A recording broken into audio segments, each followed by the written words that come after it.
This is Get Savvy, the podcast for people who want to claim back their time through the power of delegation, productivity, and automation.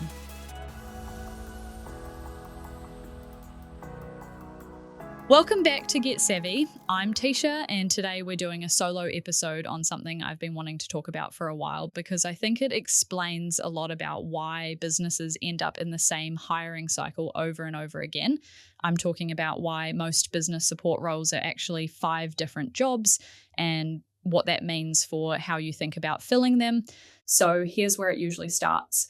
Someone in the business is leaving, or the owner has finally hit the wall doing everything themselves and it's time to hire. They sit down to write a job description. And what comes out is something like looking for an organized, proactive team member to support day-to-day operations, must have strong communication skills and the ability to manage multiple priorities. The problem with that description is that it's so broad it could mean almost anything. And what the business owner actually means, if you ask them to get really specific, is usually something like this. They need someone who can manage the inbox and draft professional responses. They need someone who can keep the books up to date, reconcile the accounts, and chase invoices that haven't been paid. They need someone who can post to social media and make it look decent. They need someone who can set up automations so the same manual tasks stop happening over and over. And they need someone who can coordinate projects, manage schedules, and generally just make sure nothing falls through the cracks. That is not one job, it's 5 jobs, and they require genuinely different skill sets. Someone who's amazing at bookkeeping isn't necessarily going to be the person who knows how to write an engaging social media post.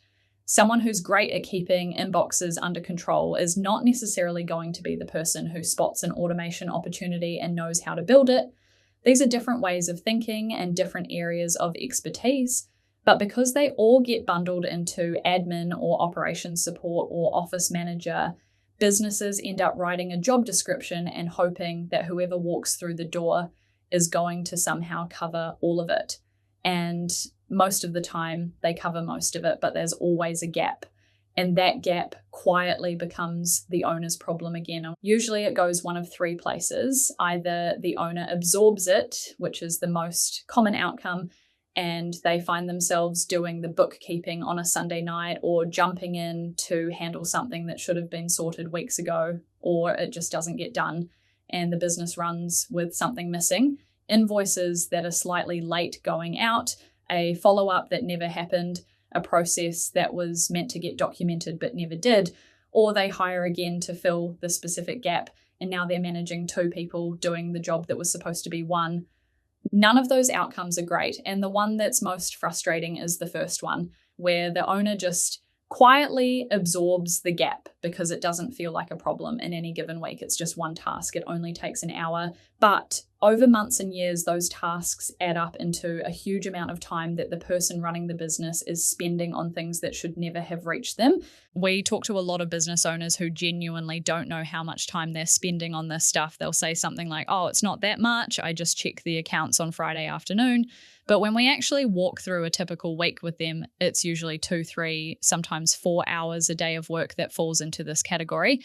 Work that is necessary and that they're capable of doing, but that they can't afford to be doing if the business is going to grow.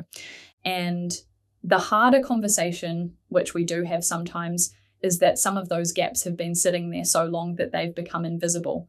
The business owner has just quietly accepted that this is how it works, that they'll always be doing a certain amount of this. And the idea that it could be genuinely different doesn't feel real to them anymore. So if businesses know that support roles require multiple skill sets, why do they keep hiring one generalist and hoping for the best? The first reason is that hiring is expensive and time-consuming, so there's a strong pull toward getting it done once and hoping it sticks. Running 2 separate processes to hire a bookkeeper and an admin person feels like a lot, so you look for someone who can do both and you sort of find one and you make it work as best you can. The second is that the skills that are hardest to find in one person are often the ones that are hardest to name in a job description.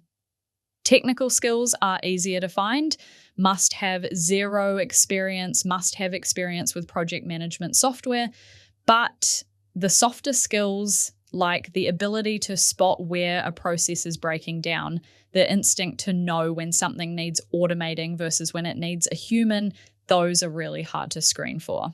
And the third reason, honestly, is that most people haven't stopped to think about it this way. The framing of I need to hire a person to fill this role is so default that it feels strange to question it. The idea that a role might be better filled by a team or by a combination of people and systems isn't the first thing that comes to mind, which is actually what I want to talk about next, because this is exactly the problem we're trying to solve at Strictly Savvy, and I think it's worth being really transparent about the thinking behind it. When we started thinking seriously about how to structure the way we deliver support roles, this was the main problem we kept coming back to. A business needs one point of contact that's non-negotiable. You don't want to be managing 5 different relationships for 5 different parts of your operation. But the work itself genuinely requires 5 different skill sets. So we built something that gives you both. One person, your role manager, who owns the relationship, owns the communication, and is responsible for making sure the role gets delivered. And behind them, a team that covers the actual skill requirements, bookkeeping expertise, tech and automation capability, design and communication support. The client deals with one person. What they don't see is the team behind that person, the systems those people use, and the way work moves between them. And this isn't about having a bunch of people doing small pieces of disconnected work. The role manager knows your business. They understand how you operate, what your priorities are, what good looks like in your specific context. The team supports them. They don't replace them. What this means in practice is that when something comes up that requires a different kind of expertise, a bookkeeping question, a tech problem, a piece of design work, the role manager doesn't have to say that's outside my skill set. They have people they can pull in. And because those people are already embedded in how the team operates, the handoff is easy. You don't manage it or even necessarily know it happened. We price this at $958 a week, which is the equivalent base cost of a minimum wage employee. And I get that when people first hear that number, they're skeptical because they're thinking, how is a team of people covering a full support role at the cost of one minimum wage employee? The answer is a combination of things. The automation layer means that a lot of the repetitive, process-driven work that used to take a person hours now takes minutes. The global support team handles volume tasks efficiently, and the role manager's time is focused on the things that actually require human judgment and relationship. So you're not paying for hours sitting at a desk, you're paying for outcomes delivered by a model that's designed to produce them really efficiently. Whether you ever work with us or not, I want to leave you with something practical, because the reframe I'm talking about, thinking about what a role genuinely needs rather than who a person might be, is useful regardless. Before you write your next job description, or before you go back to thinking about that role that's been on your list, write down every skill that role actually requires, every actual thing the person would need to be able to do well. And then look at that list, honestly. How many of those things would you expect a single person to be genuinely good at, not competent at, not capable of learning, genuinely good at? Where are the skills on that list that almost never live in the same person? That list tells you something important about the gap you're probably going to end up with. And knowing where that gap is before you hire is a lot more useful than discovering it 6 months in. If what you find on that list tells you that what you need is genuinely a team rather than a person, we'd love to have that conversation with you. You can book a chat with Brenna through our website. She's amazing at sitting down with a business owner and working out what a role actually needs to look like and whether our model is the right fit. So, the short version, most support roles in small businesses need more than one person's worth of skill. The single hire model keeps failing because the expectation that one person can genuinely cover all of it is usually unrealistic from the start. The fix isn't necessarily hiring more people.